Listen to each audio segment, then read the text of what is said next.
नमस्कार। आज हमारे सामने एक अतिथि है। ये पधारी हुई है अरुणाचल प्रदेश से। इनका नाम है डॉक्टर जमुना बीनी। जमुना बीनी एक मशहूर लेखिका है। राजीव गांधी केंद्रीय विश्वविद्यालय अरुणाचल, यहाँ वे असिस्टेंट प्रोफेसर के रूप में सेवारत है। उनकी कुछ रचनाएँ हिंदी में प्रकाशित हुई है। उईमोक उनके वो जनजाति भाषा नीशी में उस प्रदेश में जितने आचार विचार है, उनकी जो आस्था है, उनकी जो परंपरा है, उन पर केंद्रित कुछ मितकीय और जनश्रुतियों से भरी कुछ कहानियाँ हैं। अयाचित अतिथि तथा अन्य कहानियाँ एक नया संकलन इनकी ओर से प्रकाशित एक चयनिका है। फिर जब आदिवासी गाता है एक चर्चित काव्य संकलन है। कन्नड़ के मशहूर रंगकर्मी गिरीश कर्नाड तथा हिंदी के नाटककार रंगकर्मी मोहन राकेश, इन दोनों के नाटकों पर केंद्रित एक तुलनात्मक अध्ययन भी उन्होंने किया है। इसी के आधार पर उनको PhD की उपाधि मिली है। अभी 22 तारीख जनवरी इस वर्ष वे केरल में आई हुई है। पहली बार केरल आ रही है। केरल के बारे में उन्होंने पहले भी कुछ सुन लिया था या पढ़ लिया था। उनके बारे में वो हमसे बता देंगी। बहन, आपका तहे दिल से स्वागत है केरल में। ये सिक्स्थ सेंस चैनल से आप बात कर रही है। मैं आपसे कुछ ये बताना चाहूँगा कि केरल में अब लगभग एक हफ्ते तक आप रह चुकी है जी। विभिन्न भागों में विभिन्न संस्थाओं के मेहमान के रूप में आपने व्याख्यान दिया है और अन्य कुछ कलात्मक सांस्कृतिक संस्थाओं में भी आप ये क्या बताते हैं कि ये इंटरैक्शन हुआ है। तो केरल आने के पहले आपके मन में केरल के बारे में कुछ अनुमान, कुछ अंदाज़ा अवश्य रखे होंगे। उनके बारे में आप क्या सोचती हैं? जी सर, धन्यवाद।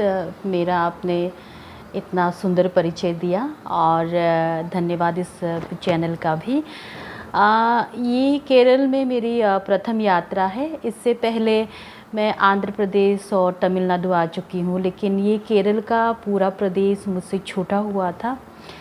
और जहाँ तक केरल में ये जो कालीकट शहर है, इस शहर के बारे में मैंने बचपन में काफ़ी सुना। ये शहर मुझसे अनजान नहीं, इसके नाम से मैं बहुत पहले से परिचित हूँ।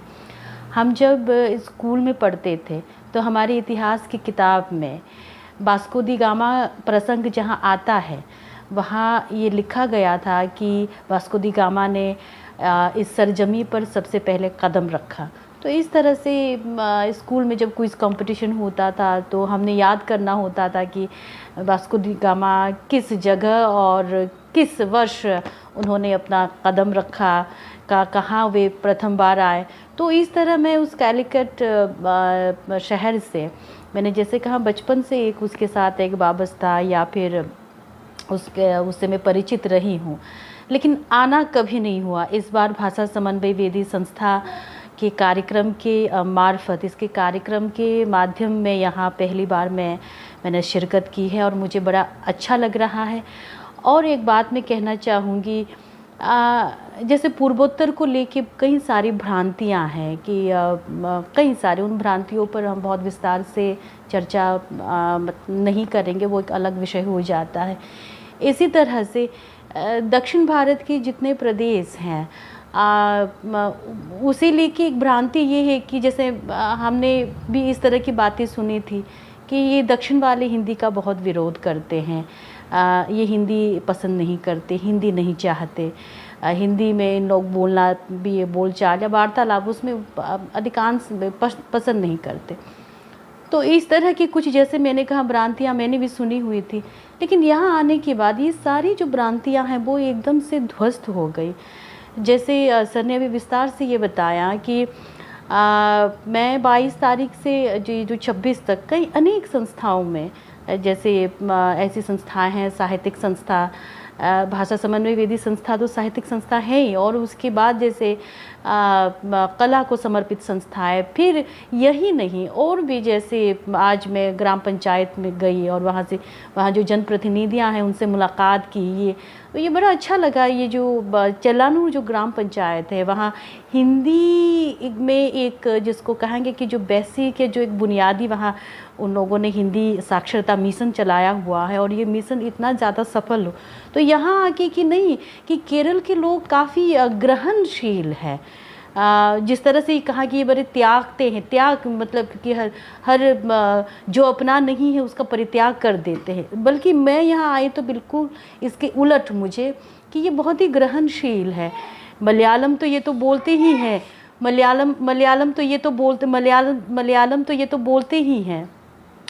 इसके बाद हिंदी के प्रति भी, हिंदी को सीखने के इसके भीतर ये जो आज जो मैंने वो ललक देखा है, ये मेरे अपने आप में मुझे वो चमत्कृत करने वाला था। तो मैं ये कहूँगी कि यहाँ आने के बाद एक तो मेरा, जैसे मैंने कहा कि एक बचपन से एक पुराना एक सपना था कि मैं कालीकट शहर को मैं देखूं, तो वो सपना भी मेरा पूरा हो गया। और जैसे मैंने कहा, दक्षिण भारत को लेके एक जो भ्रांति थी, एक क्या कहें कि इस तरह की जो दुष्प्रचार फैलाया जा रहा था कि यहाँ के लोग बहुत ज़्यादा क्या कहते हैं, बहुत रिजिड है, जो उनका अपना नहीं उसको वो छोड़ते जाते हैं, उसका विरोध करते हैं। तो वो सारी चीज़ विश्वविद्यालय, कॉलेज जी ऐसी संस्थाओं में भी, अकादमिक संस्थाओं में भी गई थी जी, जो हिंदी से जुड़ी है। बिल्कुल।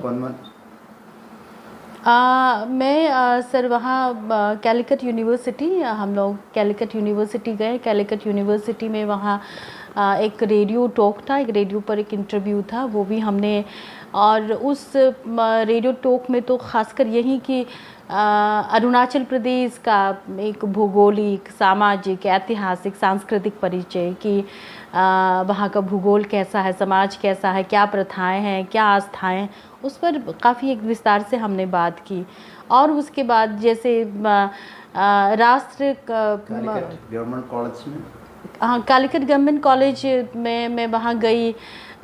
हिंदी विभाग ने बहुत ही आत्मीयता के साथ मेरा स्वागत किया। तो वहाँ मुख्यतः मैंने अरुणाचल का जो भाषिक परिदृश्य है कि चूँकि अरुणाचल एक जनजातीय बहुल राज्य है और वहाँ अनेक जनजातियाँ हैं, तो अनेक जनजातियाँ हैं, तो क्या भाषा को लेके उसमें आपस में किसी तरह का कोई संघर्ष है क्या, कोई भाषाई, कोई जिसको ये कहें कि क्या लिंग्विस्टिकली कुछ क्लेश होता है कि नहीं, क्या है। तो अरुणाचल का एक मैंने उसको एक भाषिक परिदृश्य बतलाया कि अरुणाचल में संपर्क भाषा हिंदी है, और उसके बाद और अनेक जनजातीय भाषा भी वहाँ बोली जाती है। भारतीय काव्योत्सव का उद्घाटन आपने किया था जी, बिल्कुल। क्या खूबी रही? भारतीय काव्योत्सव का मंच मुझे बहुत ज़्यादा सार्थक लगा, बहुत ज़्यादा सार्थक इस मायने में कि इस काव्योत्सव की सबसे बड़ी उपलब्धि ये है कि इस काव्योत्सव में सबसे बड़ी उपलब्धि ये है कि इस काव्योत्सव में 25 भाषाओं का मलयालम अनुवाद के माध्यम से प्रतिनिधित्व हुआ। ये ऐसी भाषाएं हैं, कुछ बड़ी भाषा यानी कि जिसको बोलने वाले लोग अधिक हों, और छोटी भाषाएं जिसको बोलने वालों की संख्या कम हो। तो जो बड़ी भाषा है और जो छोटी भाषाएं हैं, इन दोनों भाषाओं का समानुपात रूप से यहाँ प्रतिनिधित्व हुआ। और यही नहीं, जो आदिवासी भाषा है, जैसे मैं हिंदी के साथ साथ मैं निशी भाषा में भी लिखती हूँ, अधिकांश लेखन मेरा हिंदी में है, लेकिन इसके बावजूद भी चूँकि निशी मेरी मातृभाषा है, तो मातृभाषा में भी मैं लेखन करती हूँ। तो मुझे इस मंच पर अपने निशी में मुझे कविता पाठ करने का मुझे सुअवसर प्राप्त हुआ। तो ये पहली बार आप इसको सोचिए कि आप असम से आप ये सारे भाषा जो सम्मिलित कर रहे हैं, लेकिन असम के आगे और जाकर बिल्कुल चीन के बॉर्डर में जो राज्य स्थित है अरुणाचल प्रदेश, आप वहाँ की एक जनजातीय भाषा को भी यहाँ प्रतिनिधित्व आप काव्य उत्सव के माध्यम से उसको प्रतिनिधित्व दिला रही है। नेबरिंग नेशंस, पड़ोसी राष्ट्र कौन कौन सा है?